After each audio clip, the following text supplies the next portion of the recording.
بسم اللہ الرحمن الرحیم۔ شروع اللہ تعالیٰ کے نام سے جو بڑا مہربان نہایت رحم والا ہے۔ السلام علیکم ورحمۃ اللہ وبرکاتہ۔ ناظرین، میرے دوست، احباب، بہن، بھائی، بیٹیاں، آج میں آپ کے لیے ایک ایسا پرنور وظیفہ لے کے حاضر ہوا ہوں۔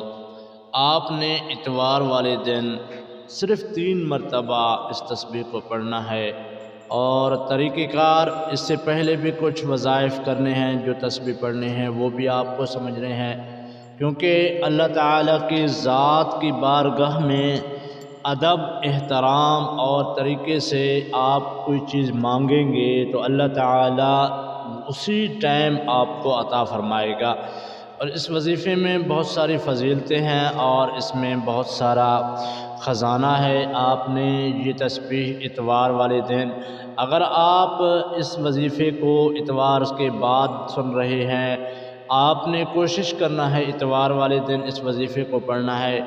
اگر آپ بعد میں بھی پڑھ لیں تو ضرور اس سے بہت کچھ آپ کو فائدہ ملے گا، اور اس کو پڑھنے کا جو طریقہ ہے وہ آپ کو میں ضرور بتاؤں گا۔ اس سے پہلے کچھ شرائط ہیں اس وظیفے کے ساتھ، اور اس پہ آپ نے عمل کرنا ہے۔ جب آپ عمل کریں گے تو یہ وظیفہ آپ کو فائدہ بھی دے گا۔ سب سے پہلی شرط یہ ہے کہ آپ نے نماز کی پابندی کرنی ہے۔ نماز کی جب آپ پابندی کریں گے تو انشاءاللہ اس وظیفے پہ بہت ہی آپ کو فضیلت اور اثر آپ کو دیکھنے کو ملے گا۔ اور دوسری بات، آپ نے لگاتار اس وظیفے کے بعد روزانہ 100 بار استغفر اللہ استغفر اللہ استغفر اللہ اس تسبیح کو لازم پڑھنا ہے۔ صبح کے وقت ملے یا شام کو آپ کو ٹائم ملے، جہاں بھی ہوں، آپ جاب پہ ہیں، کاروبار پہ ہیں، لیکن شرط یہ ہے کہ آپ زبان سے بھی پڑھ سکتے ہیں، ہاتھ میں تسبیح ہو اس پہ آپ پڑھ سکتے ہیں، اور اس میں آپ نے ناغہ نہیں کرنا، روزانہ استغفار کی تسبیح پڑھنی ہے، کیونکہ رسول اللہ صلی اللہ علیہ وآلہ وسلم نے فرمایا کہ استغفار کی جو تسبیح ہے نا، اللہ کے محبوب صلی اللہ علیہ وسلم نے فرمایا میں روزانہ اللہ کی بارگاہ میں 100 بار استغفار کرتا ہوں، اور استغفار کرنے سے اللہ تعالی ہمارے گناہ معاف فرما دیتا ہے۔ جب ہمارے گناہ معاف ہو جاتے ہیں تو اللہ کی بارگاہ میں جو بھی چیز مانگتے ہیں اللہ تعالی ہمیں ضرور عطا فرماتا ہے۔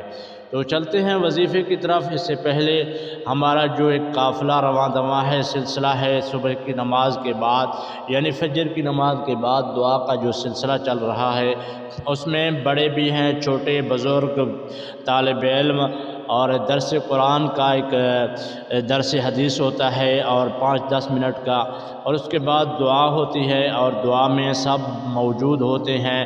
تو آپ اگر اپنا نام دعا میں شامل کروانا چاہتے ہیں اور کامنٹ سیکشن میں اپنا نام اور جس مقصد کے لیے کروانا چاہتے ہیں دعا وہ بھی لازم لکھیں، اور اس کے بعد آپ اپنے ہاتھ سے، مبارک ہاتھوں سے چینل کو سبسکرائب کر لیں۔ شاید آپ کی سبسکرائب کی برکت سے ہمارا چینل گرو ہو جائے اور آپ کو بھی اس وظیفے سے فائدہ ملے گا، اور اس وظیفے پر عمل کرنے سے ہمیں دنیا میں بھی فائدہ ہوگا اور آخرت میں بھی، کیونکہ یہ اللہ تعالیٰ کے صفات نام ہے، کوئی ٹوٹکے وغیرہ تو نہیں ہے، اور اس میں ہمیں یہاں بھی فائدہ ملے گا اور آخرت میں بھی ہمیں فائدہ ملے گا۔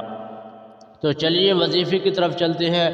آپ نے سب سے پہلے درود ابراہیمی کو 3 بار پڑھنا ہے۔ کتنے بار؟ 3 بار۔ آپ نے 3 بار درود ابراہیمی پڑھ لیا۔ اگر آپ کو درود ابراہیمی نہیں آتا تو آپ نے صلی اللہ علیہ وآلہ وسلم کو 3 مرتبہ پڑھنا ہے، اور اس کے بعد آپ نے 3 مرتبہ یہ دعا لازم پڑھنا ہے، یعنی پہلا کلمہ جو ایمان کا جز ہے، لا الہ الا اللہ محمد الرسول اللہ، یہ پہلا کلمہ ہے اور ایمان کا جز ہے۔ جب ہم کلمہ پڑھتے ہیں ہم اقرار کر رہے ہیں اللہ تعالیٰ کی ذات واحد لا شریک، اور محمد الرسول اللہ صلی اللہ علیہ وسلم اللہ کے آخری پیغمبر ہے۔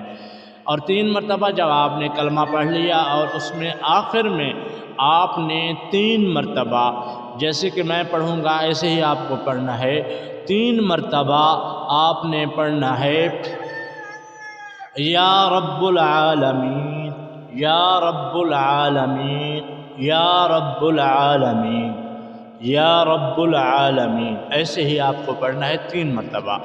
اور اس کے بعد آخری جو تسبیح ہے جو سکرین پہ آپ کو نظر آ رہا ہے، اس کو آپ نے 3 مرتبہ پڑھنا ہے، یا قدوس، یا قدوس، یا قدوس۔ آپ نے یہ عمل جب مکمل کر لینا ہے، اپنے ہاتھ پہ دم کر دیں یعنی پھونک مار دیں، اور اس کے بعد دعا کے لیے ہاتھ اٹھائیں اور اللہ کی بارگاہ میں گڑ گڑا کے دعا مانگیں اور تہہ دل سے مانگیں۔ جیسے کہ بچے رو رو کے امی سے کوئی چیز مانگتے ہیں تو امی ان کو ضرور عطا فرماتا ہے، تو ایسی اللہ تعالیٰ کی ذات بندوں سے، ماں سے بھی زیادہ محبت کرتا ہے، ہمیں بھی ضرور عطا فرمائے گا۔ اللہ تعالیٰ سے دعا ہے اللہ تعالیٰ ہم سب کو دنیا آخرت میں بھلائیاں عطا فرمائے، آمین۔